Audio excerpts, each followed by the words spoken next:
twongeye kubasuhuza nshuti mudukurikiye kuri The Room of Rushes mu biganiro byacu by'ubutumwa bwiza. Dushimira wowe wahisemo kubana natwe kuri The Room of Rushes cyangwa se icumba cy'abakiranutsi. Kibisanzwe ni nganire mable mu biganiro by'ubutumwa bwiza ku cumba cy'abakiranutsi. Reka tukubwire ngo pole wowe wenda uhanyura mu bibazo bitandukanye cyangwa se ufite ingorane runaka, tukubwira ngo siko bizahora, none bishobora kuba bibi, ejo ibintu bigahinduka kuko ubuzima bwicara buhinduka.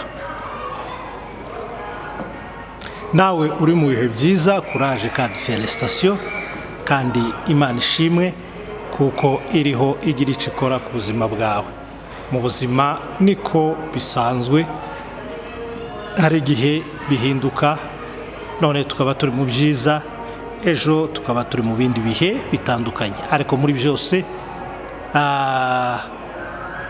tuba tugomba gushima Imana mugenga w'ibihe, kuko byose ni ibigenga, nta biriho rero bitakozwe nayo cyangwa se bitashizweho nayo. Hanyuma kuko bisanzwe mu biganiro byacu by'ubutumwa bwiza, uyu munsi ngira ngo nze kuganira nawe udukurikiye ijambo ritoya, komparezo cyangwa se itandukaniro cyangwa se imikoranire iri hagati y'ubuntu bw'Imana n'amategeko ya Mose cyangwa se amategeko Imana yatanze. Operation, uburyo imikoranire itandukanye y'abatwarwa n'amategeko cyangwa se y'abatwarwaga n'amategeko n'iy'abatwarwa n'ubuntu, uburyo ubuntu bukora n'uburyo amategeko akora, imikoranire yayo n'ubwiza butandukanye bwa buri kimwe n'ikindi. Kuko biri tuzi ko amategeko Imana yayahaye Mose ngo ayashire ubwoko bwa Israel, ababera nka constitution.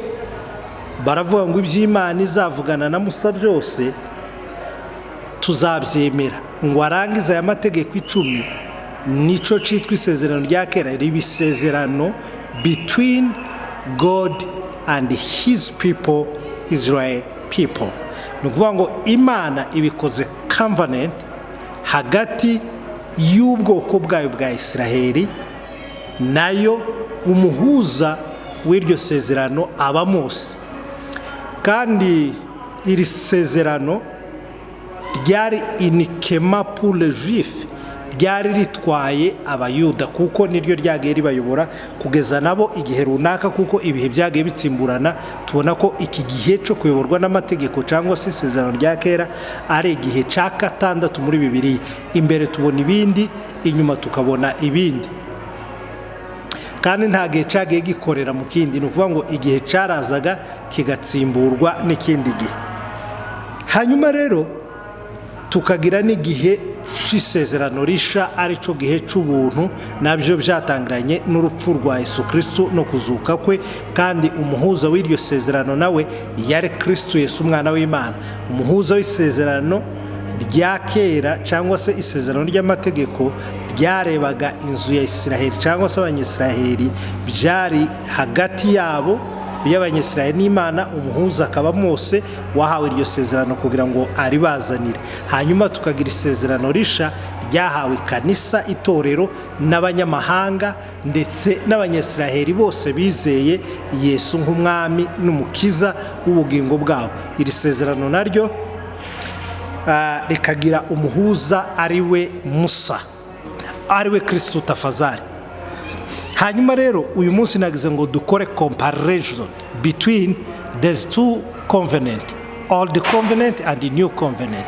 Ni ukuvuga ngo turebe comparaison cyangwa se imikoranire yako aya masezerano atandukaniye he, ahuriye he isezerano rya kera nirisha. Nidushake tubyite, tugiye gukora timu zibiri bunyine. Ni timu imwe yitwa law cyangwa se amategeko, na timu yitwa grace cyangwa se ubuntu. reka dusome Bibiliya twumve rero imikoranire y'izi timu. Ubu rero tugiye kureba law versus grace, amategeko versus ubuntu. Ni ukuvuga ngo reka dusome Yohana wa mbere Yohana ubutumwa bwiza, ntabwo ari Yohana wa mbere, igice cya mbere umurongo wa 17. Bibiliya yavuga ngo kuko amategeko yatanzwe na Mose, amategeko yatanzwe na Mose, aha ni kuri A. Ni ukuvuga ngo muri Old Covenant dusanga aya mategeko yaratanzwe na Musa. Bibiliya niko itubwiye kuko amategeko yatanzwe na Mose. This is number one. Point ya mbere, amategeko yahawe abanyesiraheli anyujijwe muri Mose, atanzwe n'Imana, Imana iyaha Mose ngo ayazanire abanyesiraheli. Nitujaha muri team B, grace biravuga ngo ariko ubuntu n'ukuri byo byazanywe na Yesu Kristo. Ubuntu n'ukuri byo byazanywe na Yesu Kristo. Twari tuvuze ko hano dusomye Bibiliya twasomye iravuga ngo kuko amategeko yatanzwe na Mose, virgule cyangwa se a irangiriya. Hanyuma grace ni ukuvuga ngo mu gihe cy'amategeko, amategeko yatanzwe na Mose ahabwa abanyesiraheli. Hanyuma hano muri grace team B yacu ni ukuvuga ngo haravuga ngo ariko ubuntu n'ukuri byazanywe na Yesu Kristo. Rero ibi nibyo tugira turebe mu isezerano rya kera cyangwa se munsi y'amategeko. Amategeko yatanzwe na Mose. Mu isezerano risha ari nawe muhuzo w'isezerano rya kera murisha, ariko ubuntu n'ukuri byo, grace and truth come by Jesus. Ni ukuvuga ngo ubuntu n'ukuri byazanywe na Yesu. Mu isezerano rya kera, mu gihe cy'amategeko, amategeko yatanzwe na Mose. Mu isezerano risha, ubuntu n'ukuri byo byazanywe na Yesu. Hanyuma point 2 cyangwa se point ya kabiri, amategeko atubuza kwegera Imana. Ni ukuvuga ngo amategeko yaduhaga amabwiriza akatwavoidinga kugira ngo ntitwegere Imana. Donc asa nagushishikariza kwegera Imana ariko bikarangira utayegereye. Reka turebe rero gutegeka kwa kabiri twumve ico amategeko avuga. Gutegeka kwa kabiri 19 ku murongo wa 10. Turasoma nibyo byiza kugira ngo twumve imikoranire. 19 umurongo wa 10.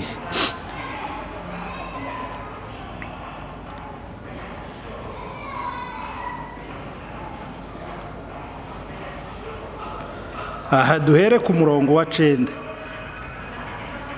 Uwiteka Imana yawe ugahora ugendera mu nzira ikuyoboye.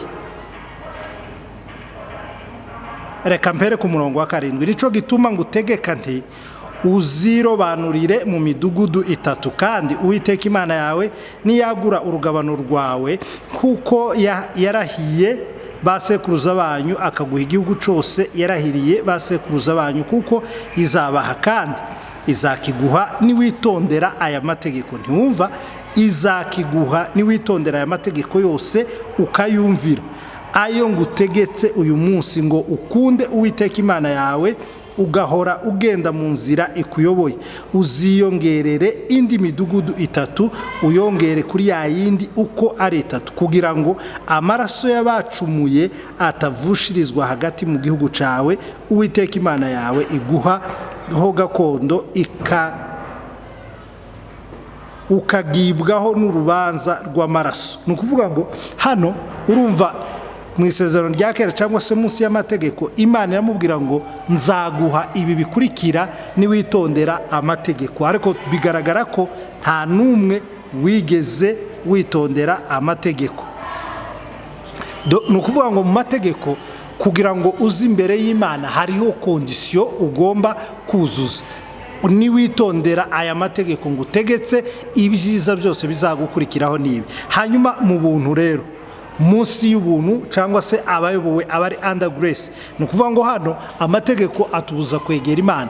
Yes, aduha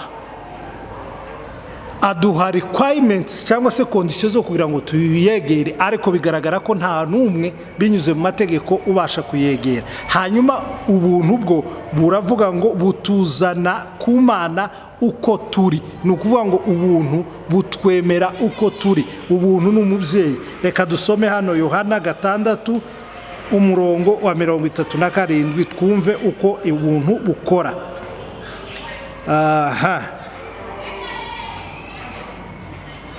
Yohana igice cya 6 umurongo wa 37. Bibiliya iravuga ngo uwo data yampaye wese aza aho ndi, kandi uza aho ndi sinzamwirukana hato. Urumva amategeko arakubwira ngo nukora ibi unyegere uza aho ndi, ari uko ukora ibi. Mu buntu biravuga ngo uwo data yampaye wese aza aho ndi, kandi uza aho ndi sinzamwirukana na hato. Hano mu mategeko muri law dusanze ko amategeko yazanywe na Mose, ubuntu buzanwa na Kristo. Amategeko atubuza kwegera Imana kubera condition. Mu buntu Imana yatubwira ngo muze uko muri, kandi uza aho data ari sinzamwirukana na hato. Hanyuma 3 mu mategeko, the law condemned. Ni ukuvuga ngo amategeko ahana abanyabyaha, arakondana. Iyo dusomye Abaroma ni ukuvuga ngo laws condemn. Hanyuma grace cyangwa se ubuntu redeem sinners. Ni ukuvuga ngo ubuntu bucungura abanyabyaha. Amategeko ahana cyangwa se acira. Turi muri team B, team A y'amategeko. Ni ukuvuga mu mategeko abanyabyaha babakondane, abanyabyaha bacirwa urubanza. Munsi y'ubuntu abanyabyaha baracungurwa. Reka turebe hano Abaroma igice cya 7. Abaroma igice cya 7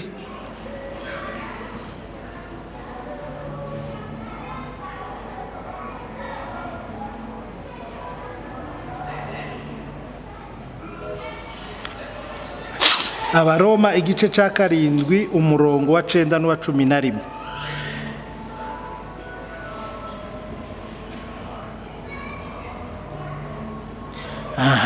Abaroma ni ukuvuga ngo twasanze hano under the law cyangwa se munsi y'amategeko, laws condemn. Ni ukuvuga ngo amategeko acira urubanza. Hano mu under grace cyangwa se ubuntu bwo bugacungura abanyabyaha. Ni ukuvuga ngo hano Abaroma turi munsi y'amategeko, twumve uko byari bimeze. Ni igice cya 7 umurongo wa 9. Aravuga ngo nanjye kera nari muzima ndafite amategeko, maze itegeko rije icyaha kirahembuka mpera ko ndapfa. 17. Nuko rero noneho sinjye uba nkibikora, ahubwo n'icyaha kimbamo. Ni ukuvuga ngo hano ku murongo wa 9 aratubwiye ngo nanjye kera nari muzima. Urumva nari muzima ndafite amategeko, yani ndafite amategeko, nari muzima, nari inosa, maze itegeko rije icyaha kirahembuka mpera ko ndapfa. Ni ukuvuga ngo itegeko riza kuzura icyaha. Ni ukuvuga ngo under the law, munsi y'amategeko, ibyaha birahembuka, ibyaha biragwira. Ariko twavuze ngo under the grace cyangwa se munsi y'ubuntu, ni ukuvuga ngo umunyabyaha aratsindishirizwa. Reka dusome Yohana 6:37 twumve uko havuga munsi y'ubuntu. Yohana injiri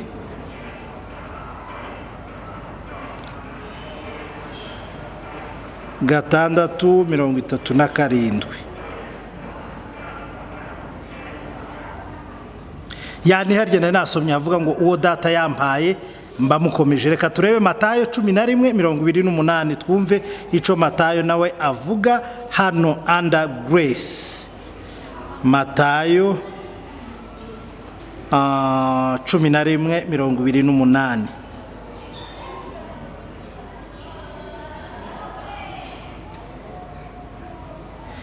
Ya, ni ukuvuga ngo twasanze hano under the law condemns, ni ukuvuga ngo amategeko aciraho abantu ibyaha, kandi Bibiliya yatubwiye ngo kera abaroma twasomye igice cya 7 umurongo wa 9 aravuga ngo ndiho kera kose nta mategeko nari muzima, ariko amategeko aziye ibyaha birabaduka biba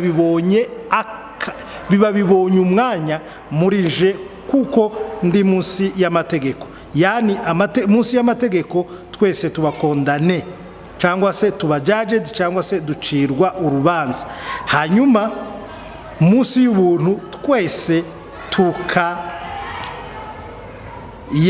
munsi y'ubuntu umunyabyaha aracungurwa. Reka dusome Matayo 28:11-28 no kuri 30. Baravuga ngo mwese abarushe n'abaremerewe nimuze musange ndabaruhura. Urumva hano amategeko, munsi y'amategeko hano mu Baroma hatubwiye ngo nariho ndi muzima ndafite icaha, ariko amategeko aje icaha kirambadukana. Ariko hano mu buntu biravuga ngo nimuze mwese abarushe n'abaremerewe ndabaruhura. Under grace abanyabyaha abarushe bararuhuka, abaremerewe baturwa imitwaro bakaruhuka. Mu mategeko ni ukuvuga ngo amategeko ahishura ibyaha bikagwira, noneho ukaba condemned.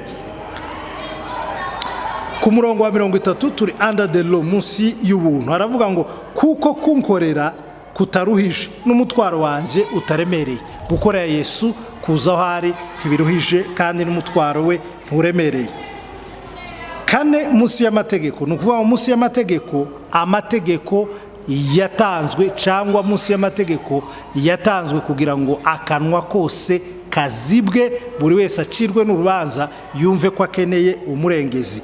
Ariko munsi y'umuntu akanwa kose karafunguka, hanyuma tugashima Imana. Reka dusome mu Baroma 3 umurongo wa 19. Haravuga ngo tuzi yuko ibyo amategeko avuga byose abibwira abatwarwa nayo, kugira ngo akanwa kose kazibwe kandi abari mu isi batsindwe n'urubanza, kuko imbere yayo ari nta muntu uzatsindishirizwa n'imirimo itegetswe n'amategeko, kuko amategeko ariyo amenyekanisha icaha. Ni ukuvuga ngo under the law, ni ukuvuga ngo akanwa kose, buri muntu wese aba agomba gutsindwa n'urubanza, akanwa kose kagashirwaho kadena, kagashirwaho ingufuri, hanyuma hakabaho kuzamura amaboko, noneho ugashima Imana. Mu buntu rero cyangwa se munsi y'ubuntu bw'Imana, ni ukuvuga ngo akanwa kose karafunguka, noneho tugashima Imana. Uyu munsi rero reka ndangirize kuri pwe ya 5, kuko nzavuga pwe nyinshi zigaragaza imikoranire y'ubuntu n'amategeko, cyangwa se komparizo, uko ibintu biba bimeze byari bimeze mu gihe cy'amategeko nuko bimeze mu gihe cy'ubuntu. Mu gihe cy'ubuntu rero, mu gihe cy'amategeko, iyindi pwe biravuga ngo say do this or die, ni ukuvuga ngo ukore nudakora upfe. Mu gihe cy'ubuntu biravuga ngo it is done, now live. Ni ukuvuga mu mategeko do this or die, ukore iki cyangwa upfe. Mu buntu bikavuga ngo byarakozwe, ahasigaye tubeho. Reka nsome under the law, do this or die, kora cyangwa upfe. Mu buntu byarakozwe, noneho baho. Reka dusome Abaroma n'ubundi,